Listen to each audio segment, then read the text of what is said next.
모닝뉴스 시간입니다. 국내 증시에 영향 미칠 만한 6가지 소식들 체크해 볼게요. 첫 번째 소식입니다. 오늘 코로나19 신규 확진자가 거의 9만 명대 안팎이 될 것으로 보입니다. 어제 오후 9시 기준으로 코로나19 신규 확진자가 8만 5,114명으로 집계됐는데요. 지난 10일부터 엿새 동안 하루 확진자 5만 명대를 유지하다 6만 명대를 건너뛰고 9만 명대로 폭증한 것입니다.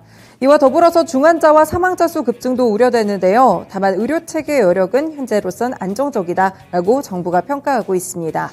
이런 상황에서 정부가 오는 20일 종료되는 현행 거리두기 조치의 조정안을 금요일 발표할 예정인데요. 생계위기에 내몰린 자영업자를 중심으로 불만이 높은 제한 인원과 영업시간이 확대될 수 있습니다.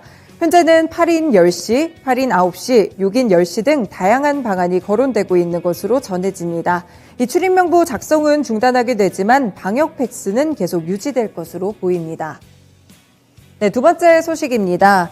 우크라이나 접경 지역에 배치됐던 러시아 병력 일부가 본진으로 복귀했다는 소식이 전해지게 되면서 지정학적 리스크가 어느 정도 줄어들었는데요. 이와 동시에 암호화폐 시장도 들썩이고 있습니다. CNBC는 코인 매트릭스 데이터를 인용해서 이날 오전 비트코인 가격이 44,000달러 수준으로 24시간 전 대비 4% 넘게 상승했다고 전했습니다. 이와 함께 이더리움 가격도 확실히 같은 기간 7% 넘게 오르는 모습이었고요. 거의 모든 암호화폐 가격이 오르고 있습니다. 이 지정학적 위기가 일부 해소된 것을 시장이 긍정적으로 받아들였기 때문인데요.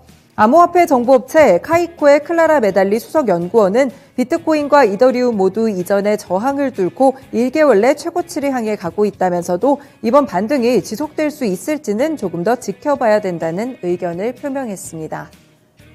세 번째 소식입니다. 삼성전자가 갤럭시 S22 시리즈를 공개했는데요. 이 새 플래그십 스마트폰 갤럭시 S22가 사전 예약 첫날 역대 갤럭시 S 시리즈 가운데 최다 예약 판매 실적을 가져갔습니다.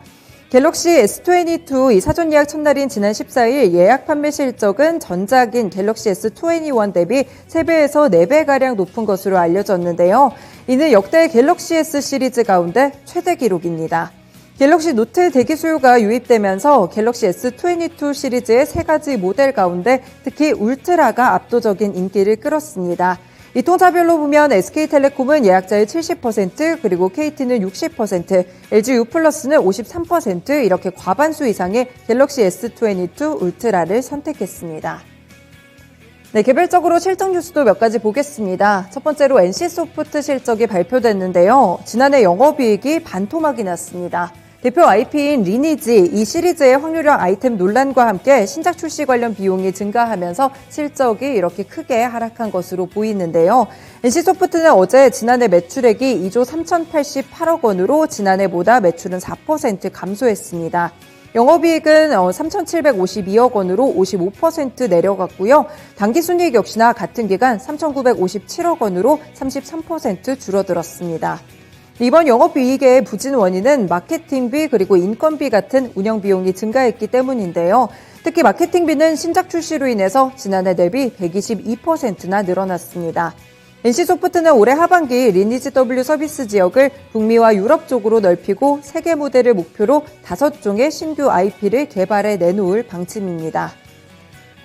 다음 뉴스입니다. 오스템 임플란트의 횡령 사건은 투자자들에게 정말 큰 실망을 가져다 줬는데요. 비슷한 사례가 또 발생을 했습니다. 이번에는 코스피 상장사 계양전기가 자사 재무팀 직원 김모 씨를 횡령 혐의로 고소했다고 어제 공시가 나왔습니다. 횡령 추정 금액은 245억 원이고요. 계양전기의 자기 자본 1,926억 원 대비 12.7%에 해당하는 규모입니다. 한국거래소 유가증권시장본부는 직원의 횡령 혐의로 발생한 이 계양전기의 상장 적격성 실질심사 사유가 발생했다고 알리고 주식 매매 거래를 정지시켰습니다. 거래소는 다음 달 10일까지 계양전기가 기업심사위원회 심의 대상에 해당하는지 여부를 결정할 예정입니다.